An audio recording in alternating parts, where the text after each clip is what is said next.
ایک بادشاہ تھا، وہ پھولوں کی سیج پہ سویا کرتا تھا، خادمہ اس کے لیے پھولوں کی سیج بچھایا کرتی تھی۔ مدت گزر گئی، پھولوں کی سیج پہ سونے کا عادی تھا۔ ایک دن خادمہ نے سوچا، لونڈی نے سوچا، روزانہ بادشاہ اس سیج پہ سوتا ہے، پتہ نہیں کیا لطف ہوگا۔ اس سیج کا لطف اٹھانے کے لیے وہ بھی لیٹ گئی۔ سیج تیار کرنے کے بعد ایک لمحے کے لیے کمر سیدھی کی تو سارے دن کی تھکی ہوئی تھی، آنکھ لگ گئی۔ بادشاہ وقت پر اپنے اس خاص کمرے میں داخل ہوا تو ایک لونڈی کو پھولوں کی سیج پہ سویا ہوا دیکھا تو غیرت سے جل بھن کے کباب ہو گیا۔ ایک لونڈی کی یہ اوقات کہ بادشاہ کی سیج پہ سوئے۔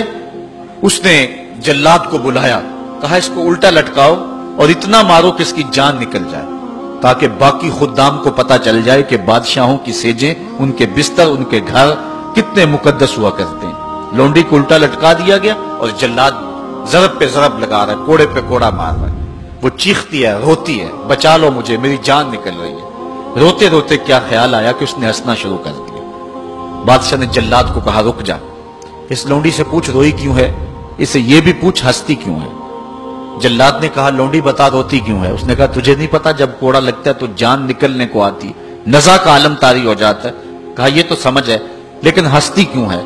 کہا ہنسی مجھے اس بات سے آئی ہے کہ چند لمحوں کے لیے سوئی ہوں، اتنی تکلیف کاٹ رہی ہوں، سوچا عمر بھر ہو گئی سوتے ہوئے، جس کو اس کا کیا بنے گا، جس کی زندگی بیت گئی اس سیج پہ سوتے ہوئے، اس کا کیا بنے گا۔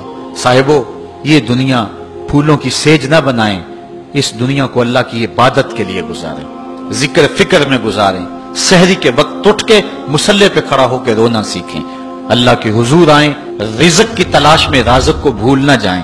تم سمجھتے ہو دکان بند کر کے چلے گئے تو شاید میری آج کی سیل کم ہوگی، سیل دینے والا، رزق دینے والا، رزق کے دروازے کھولنے والا وہ رب ہے۔ جاؤ اس کے حضور جاؤ اور جا کے اس سے مانگو۔ آج اس دنیا کے اندر آپ کہیں ملازمت کرتے ہیں، 8 گھنٹے کی ڈیوٹی دینا ہوتی ہے، ان 8 گھنٹوں کے اندر آپ کا مالک آپ کو بلائے، صرف 8 گھنٹوں میں ایک عارضی ملک آپ کے اوپر رکھتا ہے، تو آپ دوڑ کے جاتے ہیں کہ نہیں جاتے؟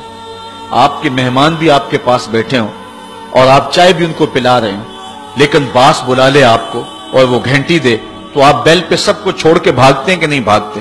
مہمانوں سے بھی معذرت کرتے ہیں، مجھے باس نے بلایا، آپ دوڑتے جا رہے ہیں۔ یار ایک دنیا کا باس بلائے تو مہمانوں کو چھوڑ کے، چائے کو چھوڑ کے، مرغن غذاؤں کو چھوڑ کے، سب کو چھوڑ کے بھاگ جاتے ہیں، اور رب کا نمائندہ پکارے حی علی الصلاۃ اور حی علی الفلاح، جو بندہ اس کے حضور نہ جائے کتنا بڑا بد نصیب ہے، کتنی بد نصیبیاں اس کا مقدر ہیں کہ جو اس کے حضور۔ لیکن یہ اللہ تعالیٰ جل شانہ کی رحمت کی عمومیت ہے۔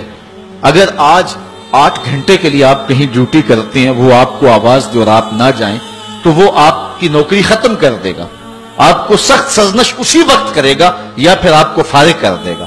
لیکن اللہ تعالیٰ جل شانہ اس کی نافرمانی پہ نافرمانی کرتے رہیں، کبھی اس نے رزق کے دروازے بند نہیں کیے، بلکہ جو نہیں مانتے ان کو اور زیادہ دے رہا ہے، کیونکہ ان کا حصہ صرف دنیا پہ ہی ہے نا، آخرت میں تو حصہ ہی کوئی نہیں ہے۔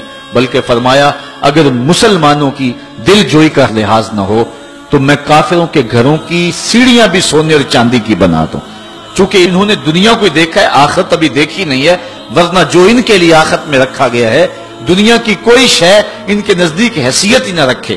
بلکہ حدیث میں آتا ہے، صاحب مشکات نے اس کو لکھا کہ دنیا کے اوپر جس کو سب سے زیادہ تکلیفیں پہنچی ہوں گی وہ جنت میں لے جایا جائے گا، اور ایک مرتبہ جنت میں جو ہے وہ داخل کر کے نکال دیا جائے گا، اور کہا جائے گا کہ بتا دنیا کے اوپر تجھے بڑی تکلیفیں پہنچی؟ وہ کہے گا یا اللہ مجھے تو کوئی تکلیف پہنچی ہی نہیں ہے۔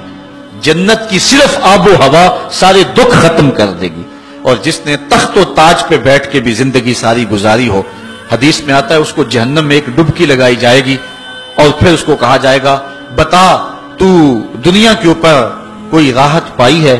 وہ کہے گا مالک دنیا کے اوپر میں نے کوئی سکھ دیکھا ہی نہیں ہے۔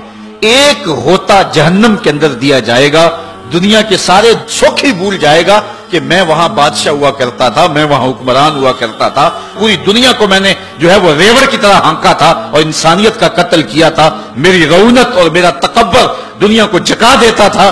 اس کو کوئی شے اور اپنی کوئی آکڑ اور کوئی بات یاد نہیں رہے گی، صرف ایک ڈبکی کی بات ہے۔ اور جس نے دکھ پہ دکھ کاٹے، غربت، تنہائی، دکھ، اذیت، مصائب، آلام، مشکلات، لیکن ایک بار جنت سے گزار کر کے جنت کی صرف آب و ہوا ہی سنگھائی جائے گی، اس کو کہا جائے گا بتا دنیا کے اوپر تجھے کوئی دکھ پہنچا؟ وہ کہے گا میرے رب دنیا پہ مجھے کوئی دکھ نہیں پہنچا۔ اب بتائیے کہ اللہ کے حضور ہم حاضر ہوں یا کہ دنیا کوئی منشا و مقصود بنا لیں؟ ہماری زندگی کی ڈگر کیا ہونی چاہیے؟ پہلی بات تو یہ ہے کہ جنت کے مقابلے میں اس دنیا کی حیثیت ہی کوئی نہیں، اور دوسری بات اگر دنیا کے اوپر ہم عزتیں سرخرویاں جس کو ہم سمجھتے ہیں یہ سرخرویاں ہیں وہ پا بھی لیں تو وہ کتنا کو عرصہ ہے، پھر اس کا حساب بھی تو ہم نے دینا ہی دینا ہے۔ اس لیے ہم دیکھ لیں جتنا برداشت کرتے ہیں اس کے مطابق جو ہے وہ ہم چلیں۔